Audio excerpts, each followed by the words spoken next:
지금 우리가 성찬 식탁 앞에 있습니다. 지난 주일에도 그렇고 지난 수요일에도 성찬상 앞에 나아가는 우리가 어떠해야 하는가 하는 점을 말씀을 생각하면서 우리 자신을 살펴야 하겠다는 것을 생각했습니다. 성찬상 앞에 나아가기 전에 우리 자신을 돌이킬 것이 무엇인지 지금까지 배운 말씀에 비추어서 우리 자신을 살피고 회개할 것을 회개하고 해야 성찬 앞에 나아갈 수 있기 때문에 우리 자신을 살피자 했는데요. 이 시간에도 성찬 식탁 앞에서 생각해야 할 점이 무엇인지, 성찬상 앞에 나아가기 전에 우리가 반드시 생각해야 할 점을 잠깐 지난 주일날 생각하지 않았던 내용을 좀 간추려서 생각하겠습니다. 지난 수요일에도 지난 주일에도 생각한 것 중에 성찬 상 앞에서 반드시 핵심적으로 생각해야 할 것은 예수 그리스도입니다. 예수 그리스도께서 우리의 구원을 위하여 십자가에 살이 찢기고 피를 흘리셨다 하는 그것을 식탁에서, 교회 성찬 식탁에서 떡과 잔에 표시해 주셨습니다. 예수님께서 성찬을 제정하실 때 말씀하셨죠. 떡을 가리켜서 받아 먹으라, 이것이 내 몸이다 하지 않았습니까? 떡인데, 물질인데 그것을 내 몸이다 하고 바로 그리스도께서 성찬 제정할 때는 그 이튿날 죽으셨으니까 죽으실 때 몸을 바로 가리키셨습니다. 그렇게 성찬이 제정이 됐는데, 따라서 오늘 우리가 성찬 식탁을 볼 때도 핵심적으로 생각해야 할 것은 성찬 떡을 잔에 참여하면서 예수 그리스도에게로 바로 갈 수 있어야 합니다. 떡은 내 몸이다 하신 주님의 가르침을 따라서 성찬의 떡에 참여할 때 바로 예수 그리스도에게로 갈 수 있어야 합니다. 그래서 식탁을 보면서 하늘의 그리스도를 보게 됩니다. 그리스도께서 우리의 구원을 다 이루신 분이시다 하는 데서 성찬을 생각해야 합니다. 이렇게 성찬을 제정하신 주님의 의도를 잘 깨달아서 우리 자신을 살피고 돌이키고 성찬에 참여하면 이것은 그저 식탁으로 먹고 마시는 정도가 아니고 그리스도의 신성이 여기에 오셔서 우리와 함께 하시면서 우리의 연약한 믿음을 더 강화시켜 주시고, 그리고 성령께서 우리 안에서 새 힘을 주십니다. 새 힘을 주셔서 예수 그리스도를 더 굳게 믿고 가도록 하십니다. 새 힘을 준다는 점에서는 우리가 늘 일상적으로 대하는 식탁과 비슷한 점이 있습니다. 또 훨씬 다른 점도 있습니다. 우리 일반적으로 늘 대하는 식탁은 어떻습니까? 그날 에너지를 공급을 받아서 살기 위하여 음식을 먹죠. 어제 먹었으니까 오늘은 먹지 않고 살지는 못하죠. 어제 먹었어도 오늘도 우리가 생활을 하기 위해서 에너지를 공급받기 위하여 식탁에 앉습니다. 그런 점이 이 교회 안의 식탁인 성찬도 마찬가지입니다. 교회 안의 성찬도 식탁과 같습니다. 다만 그리스도와 연합한 신자들이 대하는 식탁이 다른 점이지, 우리가 늘상 식탁을 대하는 것처럼 교회 안에서 식탁을 대합니다. 그래서 이 식탁을 덮어놓은 이것도 우리가 가정의 식탁 보로 덮어 놓은 것과 똑같습니다. 이게 무슨 신비한 것처럼 생각하는 것은 옳지 않습니다. 식탁보를 덮었다가 식사를 할 때 걷어서 같이 식사를 하는 것과 똑같습니다. 그런데 이런 식탁을 신비하게 만든 사람들이 있죠. 누구죠? 중세의 로마 교회이죠. 오늘 천주교회가 식탁을 제단으로 만들었습니다. 지난번에 생각한 것처럼 사제가 하나님 앞에 빵을 들고 기도하면 그 빵이 예수님의 몸으로 바꾸어져 버린다고 하니까 예수님의 몸으로 차려진 것이니까 그냥 일반 식탁이 될 수 없죠. 그리고 이 몸을 하늘의 아버지께 올려드리는 제사가 되니까 이 식탁이 아니고 제단으로 바꿔져 버린 것입니다. 2000년 전에 예수님께서 십자가에 죽으셔서 단번에 우리의 구원을 다 완성하셨는데도 불구하고 성찬 식탁에 나오는 여기에서 예수님의 몸으로 바꾸어진 이것을 제사 형식으로 하나님 앞에 올려 다시 드리는 것이니까 과거의 십자가에서 대속 사역을 행하신 그 일을 삭감하는 것이 되죠. 이것은 아주 잘못된 것입니다. 이 식탁은 제단이 아닙니다. 식탁일 뿐입니다. 그런데 로마교회는, 천주교회는 예수님의 살로 바뀌어졌고 예수님의 피로 바꾸어졌기 때문에 떡을 부스러기라도 흐르면 큰일 나니까 딱딱하게 과자처럼 만들어서 성도들 입속에 사제가 직접 집어넣어 줍니다. 그리고 포도주는 흐르면 큰일 나니까 평신도들에게는 주지 않고 신부들끼리만 마십니다. 그리고 평신도들이 이 제사에 직접 참여하는 것이니까 예수님의 살을 나누어 먹는 시기니까 구약시대에 어린 양을 제사로 희생제사로 드리고 그 고기를 나눠 먹는 것처럼 예수님의 살을 직접 먹고 마시는 것이니까 구원에 동참하는 것으로 생각했습니다. 그래서 이 성찬에 참여하기만 하면 자동 구원으로 생각했습니다. 굉장히 기계적이고 이 식탁을 거룩하게 했다는 점에서는 큰 장점이지만 그러나 그것을 훨씬 넘어서버린 일이어서 아주 미신같이 되어버렸습니다. 이 식탁은 제단이 아니고 식탁일 뿐입니다. 그런데 우리가 보통 대하는 식탁과 훨씬 다른 점은 이 식사는 예수 그리스도 안에 있는 자들의 영혼의 식사가 다를 뿐입니다. 우리 일반적으로 대하는 것은 육체의 에너지를 공급하는 식탁인데 교회 안의 식탁은 우리 영혼의 양식입니다.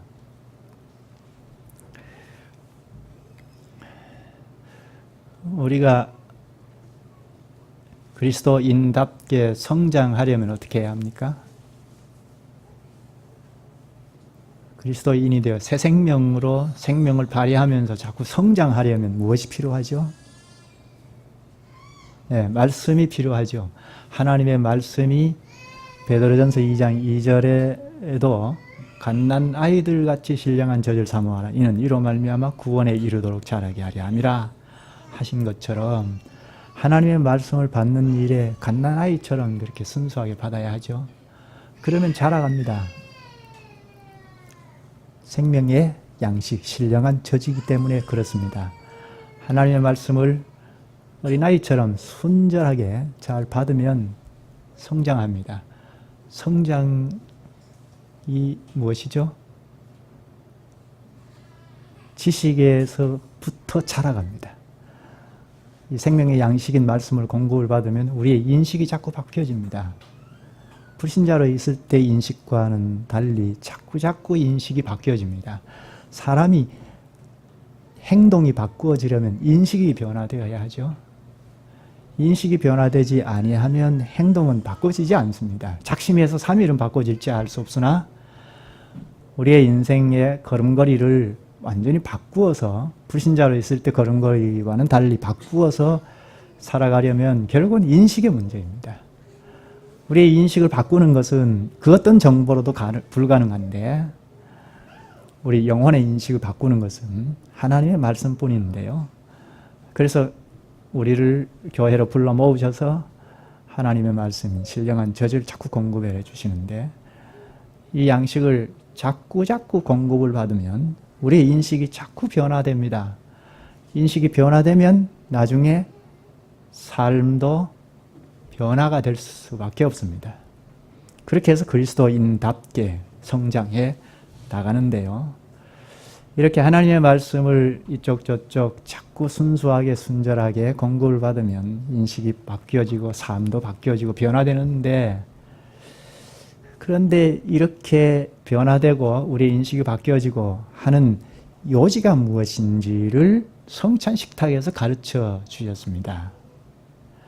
하나님의 말씀은 우리가 이모저모를 배우면 방만해지기가 쉬운데, 말씀의 핵심이 무엇입니까? 예수 그리스도이죠. 하나님의 말씀의 핵심은 그리스도인데, 그 그리스도를 이 성찬상의 떡에 잔에 표시해 주셨습니다. 그래서 핵심을 잘 붙잡고 갈 수 있도록 해 주셨습니다. 우리가 하나님의 말씀만 공급을 받아도 깨닫고 성장하는데, 그런데 그 핵심을 잘 붙잡고 잃지 않고 가도록 성찬 식탁을 우리에게 주셔서 이 식탁의 빵과 포도주가 가리키는 그리스도의 몸에 우리가 관심을 갖도록 해 주십니다. 그래서 우리가 깨달아가는 이 말씀의 요지를 잘 붙잡고 잃지 않고 가도록 하십니다. 예수님께서 대속해 주신 몸을 가리키는 떡과 포도주를 먹고 마시는 것은 우리를 대속해 주신 예수 그리스도의 몸을 먹고 마신다는 상징적인 행위입니다. 단순한 상징적인 행위가 아니고, 떡과 잔을 합당하게 먹고 마시면 성령께서 오셔서 우리에게 예수 그리스도의 죽으심의 뜻을 가르쳐 주십니다. 깨닫게 하셔서 믿음을 더 확고하게 해 주십니다. 그리고 그 믿음을 실천할 수 있도록 힘을 북돋아 주십니다. 깨닫게 하시고 믿음을 강화시켜 주시고 새 힘을, 믿음의 생활을 할 수 있도록 새 힘을 주십니다. 그래서 그리스도를 힘차게 따를 수 있도록 하십니다. 그런데 여기 식탁에서 무엇 때문에 예수님께서 빵을 사용하셔서 성찬을 제정하셨는가 하는 것입니다. 구약시대 유월절을 성취하시고 마감하시고 성찬을, 새 언약의 성례를 제정하지 않았습니까? 그러면 구약시대의 유월절의 대표적인 음식이 양고기라고 했죠. 실제로 구약시대의 어린 양은 예수 그리스도의 대속 사역을 가리키는데요. 구약의 예수 그리스도께서 이 땅에 오시기 전이니까 그림자로, 모형으로 어린 양을 희생제사로 해서 드리고, 그 양고기를 먹고 마시면서 그리스도에게 동참하고 교제하는 것을 나타냈습니다. 그러니까 성찬, 새언약 시대의 성찬의 식탁에서도 양고기를 사용하면 그리스도와의 연합, 그리스도와 교제하는 것을 훨씬 더 잘 나타낼 텐데, 왜 빵을 성찬상에 차려주셨을까요? 왜 예수님께서 성찬을 제정하시면서 빵을 사용하셨을까요?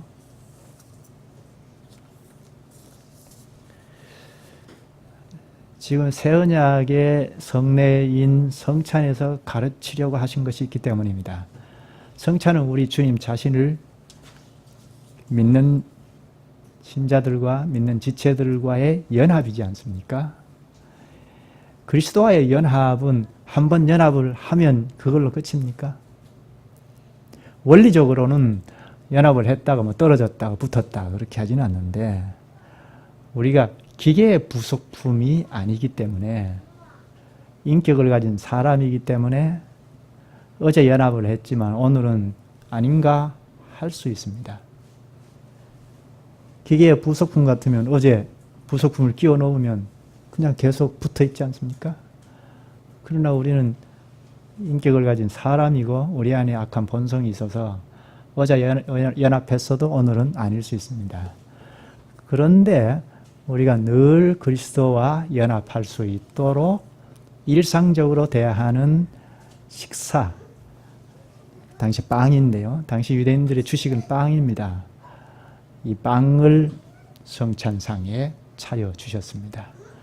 그래서 늘 일상적으로 음식으로 공급을 받는 것처럼 빵이 가리키는, 성찬 식탁에 차려진 빵이 가리키는 그리스도를 항상 먹듯이 하면서 그리스도와의 연합을 꾀하도록 하신 것입니다. 당시 유대인들은 고기를 주식으로 사용할 수 없는 때입니다. 지금은 우리가 너무 잘 사니까 고기를 늘 가까이 할 수 있는데요. 유대인들 당시에는 고기를 가까이 하기가 어려웠습니다. 늘 가까이 하는 주식은 빵이었습니다. 그래서 그 일상 식사 식탁에 올라가는 빵을 사용하셔서 그 빵이 가리키는 그리스도가 일상적으로 먹어야 한다, 먹듯이 그리스도 안에서 교제하고 가야 한다는 것을 가르쳐 주셨습니다. 그래서 주님과 약속 관계를 가진 자들이 성찬에 참여하면 주님과 실제적으로 빵을 우리가 먹어서 우리와 합일이 되는 것처럼 그리스도와 실제적으로 합일, 연합이 될 수 있도록 하셨습니다. 따라서 성찬에 참여하는 자는 매일같이 주님과 교제하는 자가 되죠. 주님과의 교제를 잘 못하는 사람은 성찬을 다른 것으로 보기 쉽습니다. 빵과 포도주가 가리키는 그리스도에게로 가는 자들이 성찬에 참여할 때 그리스도와 실제적인 교제를 할 수 있도록 성령께서 일하십니다. 그리고 포도주는 왜 사용하셨을까요? 20절에 보면 이 잔은 내 피로 세우는 새 언약이니 하시는데 예수님께서 우리의 구원을 위하여 흘리신 십자가의 피를 포도주로 표현하셨습니다. 왜 그랬을까요? 피와 비슷한 붉은 색깔이기 때문이기도 할 텐데 그보다는 이 피는 유대 사회에서 포도주는 유대 사회에서 잔치를 뜻합니다. 우리나라도 옛날에 잔치를 하면 막걸리를 아주 풍성하게 먹고 나누어 마시면서 잔치를 기쁨을 누리고 하지 않았습니까? 유대 사회에는 잔치를 할 때 포도주를 나누어 마시면서 즐거워합니다.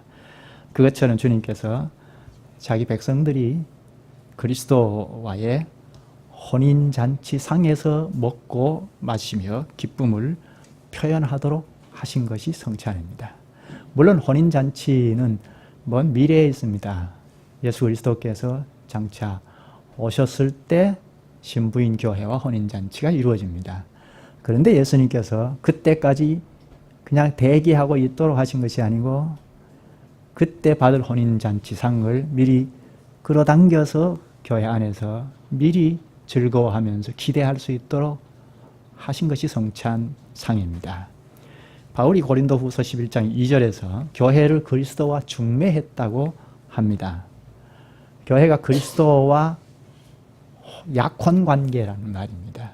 성경의 약혼은 법적으로 부부 사이입니다. 장차 주님이 다시 오실 때 교회는 신부가 되어서 혼인잔치가 이루어집니다. 신랑이신 그리스도께서 이 땅에 있는 교회에 혼인잔치상을 그때까지 기다리지 않고 이 땅에서 이미 시작이 될 수 있도록 마련해 주신 것이 바로 성찬의 식탁입니다. 장차 받을 혼인잔치상을 미리 마련해 주셔서 주님 오실 때까지 행하라 하셨습니다. 교회는 장차 영원한 집에서 받을 혼인잔치상을 이미 받고 있습니다. 영원한 혼인잔치상에 참여할 자들이 이 땅에서 이미 성찬상에 참여하게 되니까 영원한 혼인잔치상에 가는 것은 당연한 거죠. 교회의 식탁에 자신을 돌아보면서 회개하면서 앉는 자들은 영원한 혼인잔치상에 가는 것은 당연합니다. 이처럼 교회 성찬이 중요한 것입니다. 성찬의 결격 사유가 없이 참여하는 자는 영원한 혼인잔치상에 들어갈 것입니다. 우리는 이 세상에서 외톨이로 살아가지만 우리 주님께서 우리를 구원하여 신부로 삼아 주셨습니다. 먼 미래에 있을 잔치상을 앞당겨 제정해 주셔서 이 교회 안에서 이 땅에서 소망 중에 즐거워하면서 행하도록 하였습니다. 이런 성찬을 쉽게 소홀히 생각할 수 있겠습니까? 교회가 확실한 주님의 신부라면 성찬을 기쁨으로 자주 행하는 것이 좋습니다. 자주 행하지 못하는 교회라면 결격 사유가 있습니다. 우리가 이 점을 깊이 생각해야 합니다. 한 곳을 찾아보지요. 요한계시록 19장입니다. 교회에 참여한 우리가 그리스도의 신부라고 하는데 과연 그런가? 장차 어떤 일이 일어나는가? 과연 그리스도의 신부인 교회가 먼 미래에 장차 과연 혼인잔치에 참여할 수 있는가? 그 점을 요한계시록 19장에서 가르치는데요. 찾으셨으면 6절부터 9절까지 보겠습니다. 또 내가 들으니 허다한 무리의 음성과도 같고 맑은 물소리와도 같고 큰 우레 소리와도 같은 소리로 이르되 할렐루야. 여기 할렐루야는 여호와를 찬송하라는 말인 줄 잘 아시죠? 신약에는 요한계시록에만 나옵니다. 구약에는 빈번히 사용되는데 신약에는 요한계시록에만 있습니다. 주 우리 하나님 곧 전능하신 이가 통치하시도다. 이 계시록을 쓸 당시는 로마 황제 시대인데요. 당시에 전능하신 이는 로마 황제라고 했습니다. 그런데 그것이 아니고 하나님이 전능하시다 합니다. 우리가 즐거워하고 크게 기뻐하며 그에게 영광을 돌리세. 어린 양의 혼인 기약이 이르렀고 그의 아내가 자신을 준비하였으므로. 여기 그의 아내가 누구죠? 그는 그리스도이고 아내는 교회를 이야기하죠.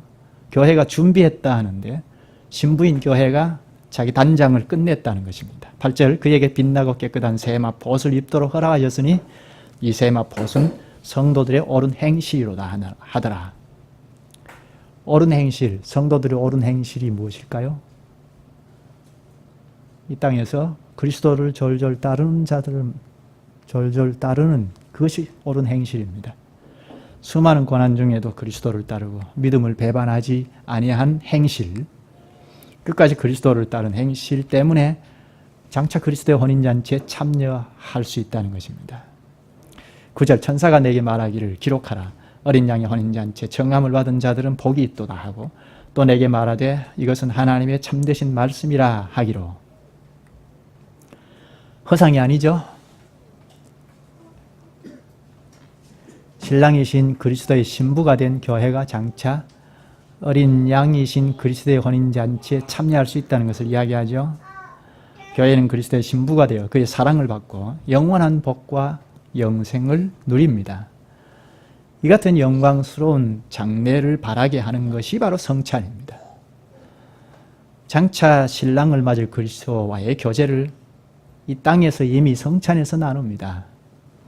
그래서 잔치를 표현하는 포도주가 있습니다. 영혼의 양식인 그리스도의 몸을 표현한 빵을 먹으면서 그리스도와 실제적으로 교제를 하고 그리스도의 신부가 되어서 그리스도와 신령한 교제를 나누게 됩니다.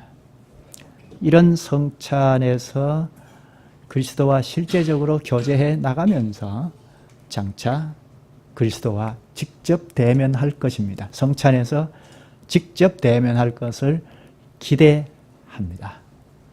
기도하시죠. 자비하신 주님, 주님께서 떡과 포도주를 거룩하게 마련하여 주님께서 희생을 당하신 십자가의 희생이 우리의 구원을 위함인 것을 알고 지금까지 지은 죄를 회개하고 우리의 구원을 위하여 행하신 주님을 믿음으로 성찬에 참여할 때 주님께서 십자가의 공로를 더 깨닫게 하셔서 믿음을 더 명료히 갖게 하시옵나이다. 또한 성령께서 합당한 성찬을 행하는 지금 이 자리에 오셔서 주님을 따르는 데서 오는 외로운 인생 길과 고난, 때로는 주님 때문에 가난하게도 되고 손해도 많이 보는 이런 상황에서 좌절하지 말고 힘을 얻어서 주님께 더욱 굳게 따를 수 있게 하시옵나이다. 예수님의 이름으로 기도하옵나이다. 아멘.